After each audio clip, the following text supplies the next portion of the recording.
નમસ્તે વિદ્યાર્થીઓ. આજે તમારી સામે જે વસ્તુ છે એ વૈજ્ઞાનિક સાધન છે. વિજ્ઞાનના કોન્સેપ્ટ સમજાવતું સાધન છે, પ્રયોગ સમજાવતું સાધન છે, ગુણધર્મ સમજાવતું સાધન છે. અને તે છે મેગ્નેટિક ફ્લુઇડ, એટલે કે ચુંબકીય લિક્વિડ, ચુંબકીય પ્રવાહી. ખરેખર પ્રવાહી ચુંબકીય હોતું નથી, પણ આની અંદર લોખંડની ઝીણી ઝીણી ભૂકીઓ, કણો નાખેલા છે, જે તમને નીચે બેસી ગયેલા દેખાય છે. હું ઊંધું કરીશ તો એ ઉપરથી નીચે જતા દેખાશે. આ બધા લોખંડના કણો અત્યારે વજન હોય એટલે નીચે જ બેસી જાય પ્રવાહીમાં. બરાબર છે. હવે તમારે ચુંબકના ગુણધર્મ સમજવા હોય. આપણને ખબર છે કે આ ચુંબક છે, એ ચુંબકના જે પોલ છે, એ પોલ અહીંયા ચુંબકીય રેખાઓ નીચેથી ઉપર તરફ જતી હોય છે. એ તમારે જોવું હોય તો તમે કઈ રીતે જોઈ શકો? તો એના માટે આ લોખંડની ભૂકી અને એમાં ભરેલું લિક્વિડ તમને કામ આપશે.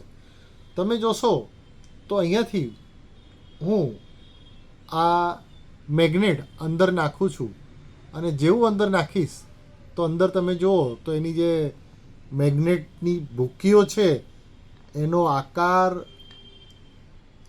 બદલતો જોવા મળશે. તમે જોશો, હવે હું એને ઊંધું કરી દઉં છું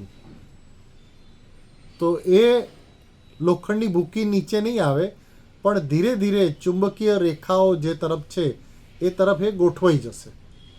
હવે હું નીચેથી એને ધક્કો મારું છું, અહીંયાથી એને જો તમે જો આકાર બદલાતો દેખાય તમને? જો જો જો જેમ જેમ હું એને ઉપર લઈ જઈશ એમ એનો આકાર બદલાતો જોવા મળશે. તો ચુંબકીય રેખાઓ કઈ બાજુથી કઈ તરફ જાય છે એ ખૂબ જ સારી રીતે આપણે આમાં જોઈ શકીએ છીએ. જો ફરીથી એનો આકાર ઉપરથી નીચે સુધી તમને એનો આકાર જોવા મળશે. હવે હું આને યોગ્ય રીતે ફરી પાછો ઉલટો કરી દઈશ તો લોખંડની ભૂકીઓ નીચેથી ઉપર તરફ ને ઉપરથી નીચે તરફ તમને ગોઠવાયેલી જોવા મળશે. અને એ મેગ્નેટ ઉપર નીચે લઈ જઈશ એ પ્રમાણે એનો આકાર પણ તમને બદલાતો જોવા મળશે છે. ધીરે ધીરે ધીરે એ ગોઠવાઈ જશે ચારે બાજુ. તો મેગ્નેટના ગુણધર્મ, ચુંબકીય રેખાઓ અદ્રશ્ય છે, જોઈ શકતા નથી, પણ એની અસર આપણે જોઈ શકીએ છીએ. તો તમે જુઓ તો એના બંને ધ્રુવમાં લોખંડની ભૂકીઓ ગોઠવાઈ ગયેલી છે. એ ધીરે ધીરે નીચે સેટ થતી જશે. તો ચુંબકના ગુણધર્મ સમજવા માટે ખૂબ જ સરસ મોડલ તમારી સામે ઉપસ્થિત છે. હું ધનંજય રાવલ, અંકુર હોબી સેન્ટર, અમદાવાદ. આભાર.